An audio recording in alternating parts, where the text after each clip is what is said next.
satellite now live on board one of those ships to tell us how everybody is faring. Hassan? Well, we have dropped anchor here near the island of Cyprus at the rendezvous point where the 9 ships were due to meet. The bad news is that 3 of those ships haven't made it. They've had mechanical problems and have had to turn back. One of those ships was carrying a number of European MPs. They have now boarded another ship and are on their way back to rejoin this sea convoy. We are down to around 6 ships, hoping that the Irish ship Rachel Corrie will meet us tomorrow, and altogether we will proceed to the Gaza Strip. Of course, Israel has been making many threats against the convoy, and we are expecting a confrontation tomorrow as we near the coast of Gaza. Talking about breakdowns, I have with me Ken O'Keefe, who was on the first boat, one of the 2 boats that broke the siege, and also initially suffered some mechanical problems. Ken, were you expecting these kind of problems when you first joined this particular convoy?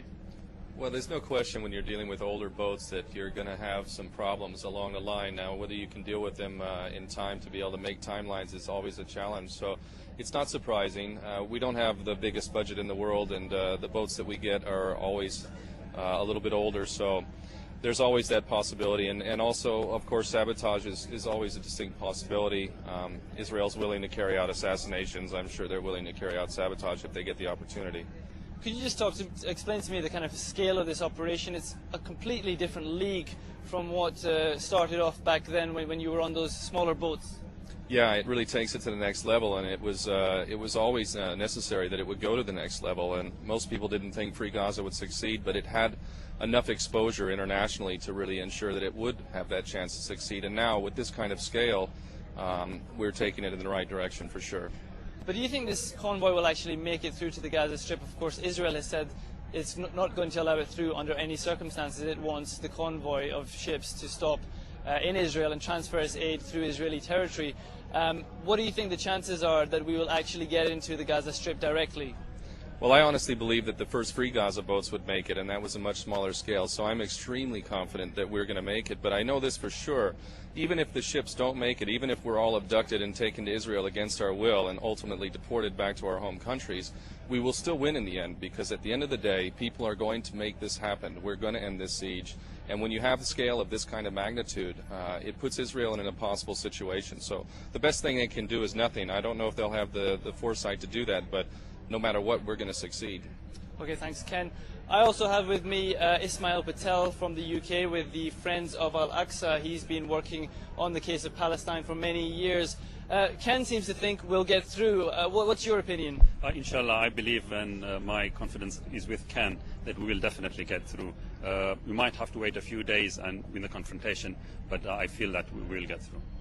Let's go back to the root of the problem here. I mean, Israel has, in response to this convoy, said that sufficient amounts of aid are getting through the Rafah crossing and the other crossings on a daily basis, and that there's no need for this convoy. It's simply a publicity stunt to embarrass Israel, to bash Israel. How do you respond to that? Well, on two fronts, I mean, if the people of Gaza were not suffering, then it would be a laughable matter, it would be a joke. But unfortunately, because of the crisis in Gaza, I think we have to take this very seriously. If there is no problem in Gaza, why they should stop us anywhere? Let the food go through, so it won't make any difference to the people of Gaza or to Israel. The fact that Israel has put a siege on Gaza and is trying to starve its people means that we have to break that siege and succeed. And this is a very pivotal campaign and a movement that has to succeed this time, hopefully. What are the implications for the Gazan people if it doesn't succeed? If Israel boards these ships, if it takes the aid, and we are all deported? Well, immediately I think it would be quite sad and sorry to see the suffering carrying on for a few more months. But however, I'm with Ken to say that if we don't succeed, then the next group that will come along will be much bigger than this, and Israel will be even exposed further. The fact that Israel not only has a siege over Gaza, but it's controlling every exit and entry point to Gaza means that the international community must act with the fact that it's being highlighted in this trip. Ken, I'd like to just come back to you there on that point. Israel seems to think that it's defending itself in terms of its security. Well, what are the legal parameters here? Who has the right to sail through these waters? Well, Israel can't have it both ways. If they want to claim jurisdiction over this territory, then they have obligations under international law, not only to provide security for themselves, but for the people of Gaza. And they're not doing that. Not only are they not doing that, but they're in grave breach of many of the international conventions, which mean that they have to protect the welfare of innocent, protected civilians.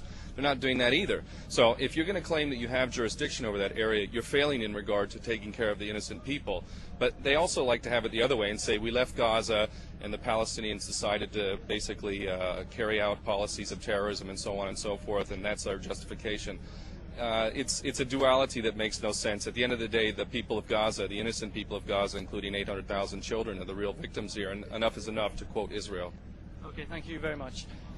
Of course, despite Ken and Ismail's hopes that we will get through, Israel has been making some very serious threats. They have shown journalists the prison complex that has been designed for the 750 people on this convoy. They have spoken to the Turkish government in very strong terms, in the strongest terms so far today, and demanded that this convoy turn back or dump its load in Egypt or in Israel.